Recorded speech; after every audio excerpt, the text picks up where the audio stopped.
Hi అండి, అందరికీ శుభోదయం.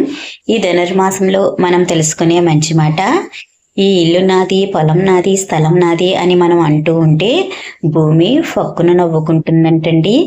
ఎందుకంటే ఏ మన్ను మనది కాదు, కానీ మనమే నాడు మన్నైపోతాము. Thank you.